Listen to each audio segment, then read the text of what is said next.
Hello दोस्तों, मैं हिमांशु आपका अपनी क्लासेस मंत्राज क्लासेस में स्वागत करता हूं, जिसमें मैं आपको 12th की मैथ कराने वाला हूं। आज मैं चैप्टर आव्यूह पढ़ाऊंगा। आव्यूह का जो फर्स्ट चैप्टर है, इसमें ये जो है आव्यूह का क्रम एवं कोटि। आव्यूह का क्रम एवं कोटि, क्रम व कोटि उसके पंक्ति व स्तंभ पर निर्भर करती है। पंक्ति व स्तंभ पर, पंक्ति और स्तंभ, ये जो खड़े होते हैं ये स्तंभ होते हैं और ये पंक्ति होती हैं। मतलब जैसे इसका पूछा जाए, इसकी पंक्ति और स्तंभ बताइए, तो इसका पहले पंक्ति लिखते हैं फिर स्तंभ लिखते हैं। तो रो और कॉलम, इनको इंग्लिश में कहते हैं रो और कॉलम। ठीक है। जैसे कि आप जानते हैं कि आव्यूह और सारणी जो बोर्ड एग्ज़ाम में है 13 से 14 मार्क तक आती है, इसलिए आपको ये पढ़ना बहुत ज़रूरी है। ये इसका रो है, ये रो होती हैं और ये कॉलम होती है। तो इसमें रो थ्री थ्री रो और कॉलम, कॉलम एक है तो एक 3 × 1 का है, इसकी कोटि और क्रम है। ठीक है। और ये इसकी रो एक है, कॉलम 3 है। कॉलम कितने हैं? 3। तो 1:3 ये हो जाएगी।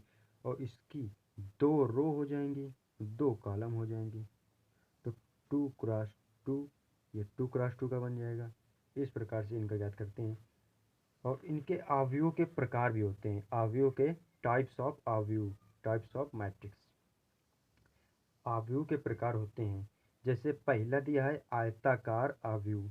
आयताकार आव्यूह वो होता है जिसमें रो की संख्या कॉलम की संख्या से बराबर ना हो। रो की संख्या कॉलम की संख्या से बराबर ना हो।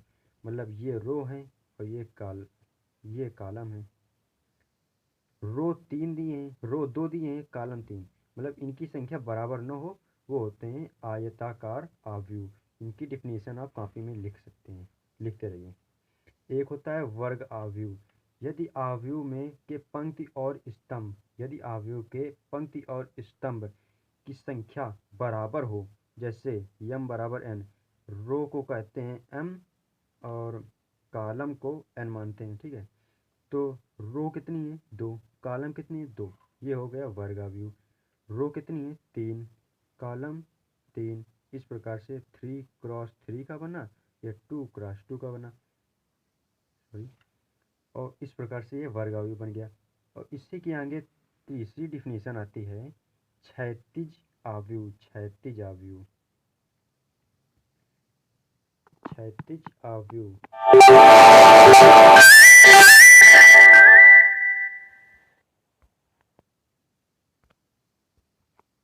क्षैतिज आव्यूह जिसमें पंक्ति की संख्या स्तंभ की संख्या से कम हो।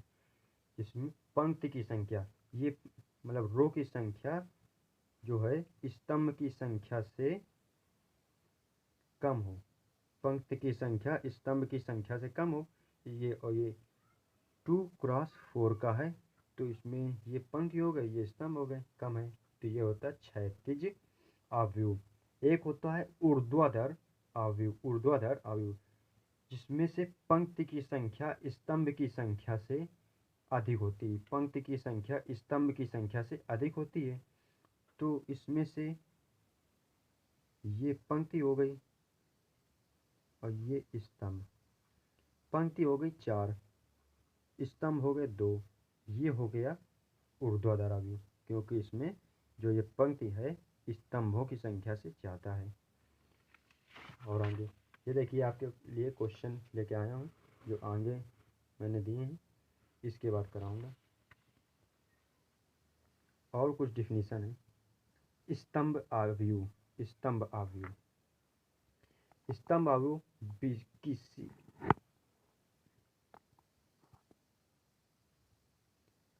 जिस आव्यूह में केवल एक स्तंभ हो, जिस आव्यूह में केवल एक स्तंभ हो, उसे स्तंभ आव्यूह कहते हैं।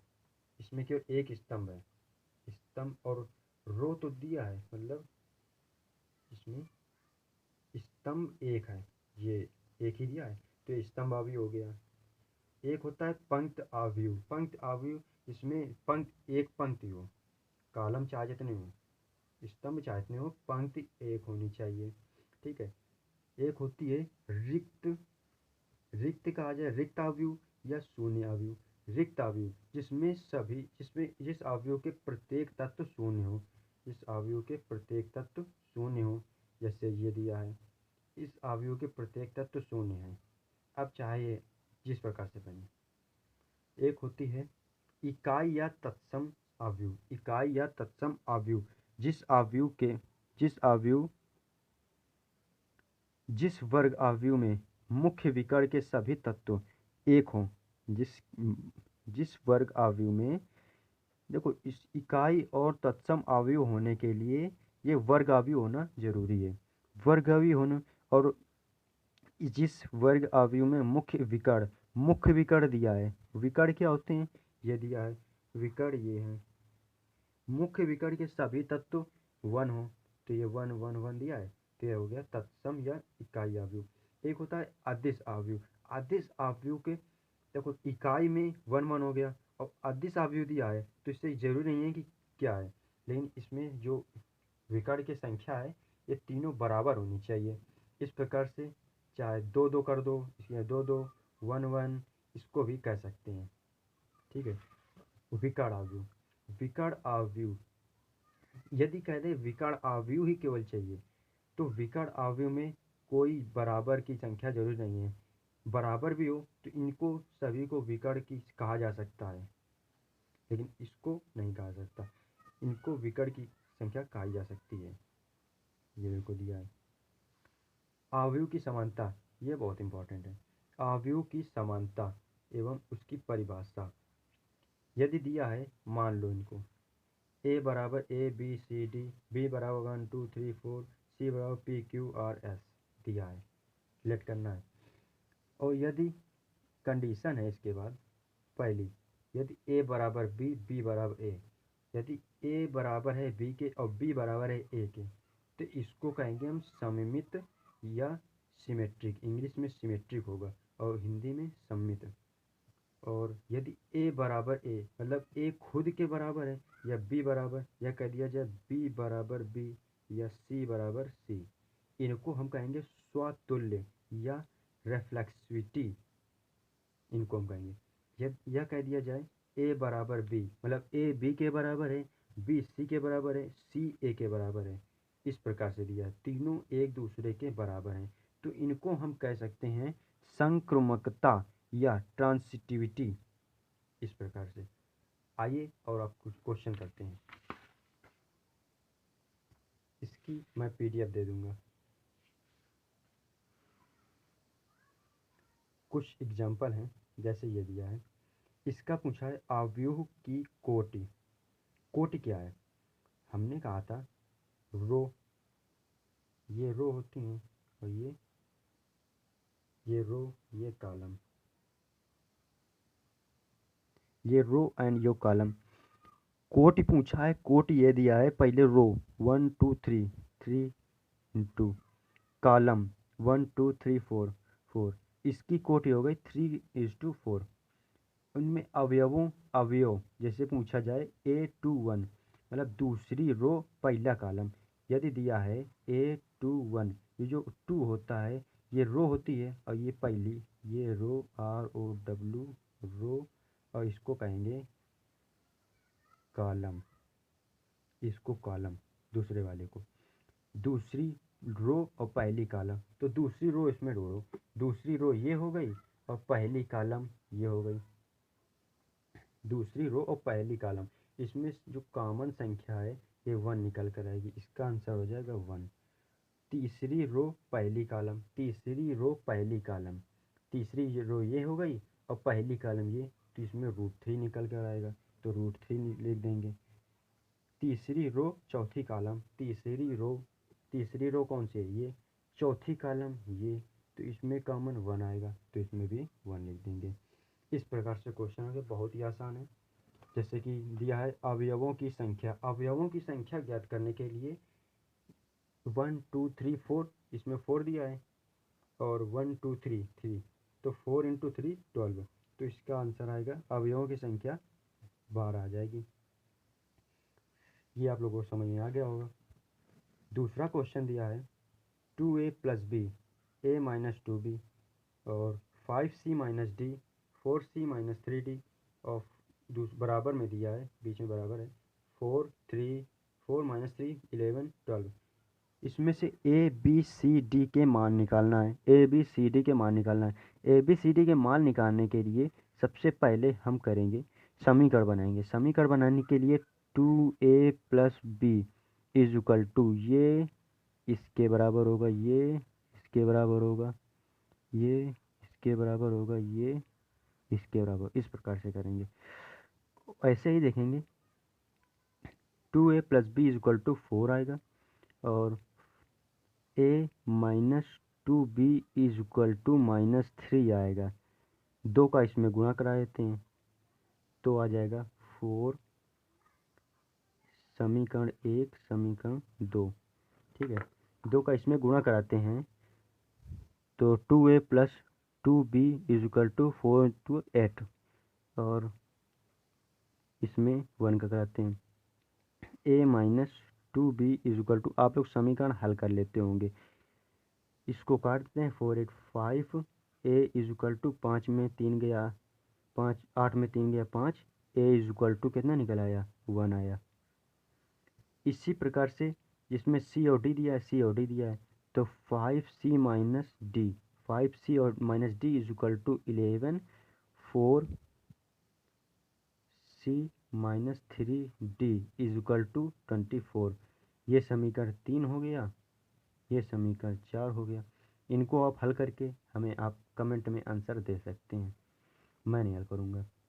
सी और डी के मान निकालना है, कमेंट में ज़रूर दे देना। इसके आगे का क्वेश्चन है a = a i j और m और n की इस कोटि की निकालनी है। ये एक वर्ग है, जैसे ये एक वर्ग है तो वर्ग आयु में हमने वर्ग आव्यूह में हमने क्या बताया था, वर्ग आव्यूह में हमने बताया था m = n, मतलब कोटि उनकी बराबर होनी चाहिए। तो m बराबर n के होगी। ये देखो हमने बताया था, ये बताया था, ये वर्ग आव्यूह है, इसमें m n के बराबर होता है। इस प्रकार से देखते हैं। चौथा क्वेश्चन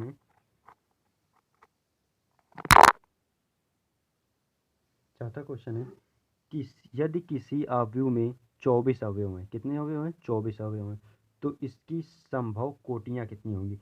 कोटियाँ यदि पूछे आपसे, कुछ अवयव दिया है उनमें से संभव कोटियाँ कितनी होंगी, तो सबसे पहले शुरू करते हैं 1 से। 1 × 24 2 × 12 3 × 3 ×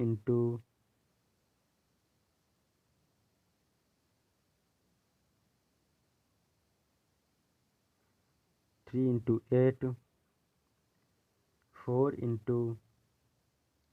6 4 × 6 6 × 4, मतलब इनके गुणनखंड इस प्रकार से निकालिए, उनका गुणनफल बराबर 24 आना चाहिए। और 4 × 6 6 × 4 इसी प्रकार से करते हैं। 6 × 6 5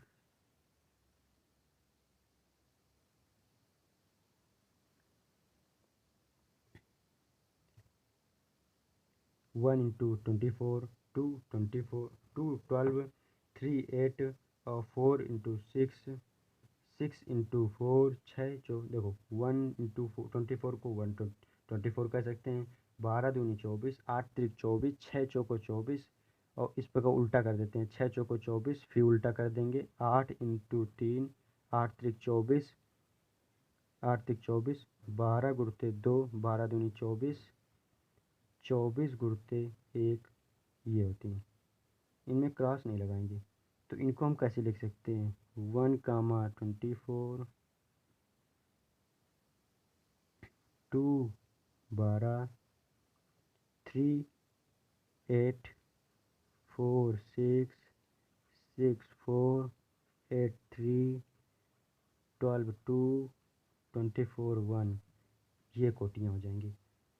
अगला क्वेश्चन है, यदि एक 2x2 अवयव की रचना करें। 2x2 अवयव की रचना करें जिसमें अवयव निम्न प्रकार से दिया है।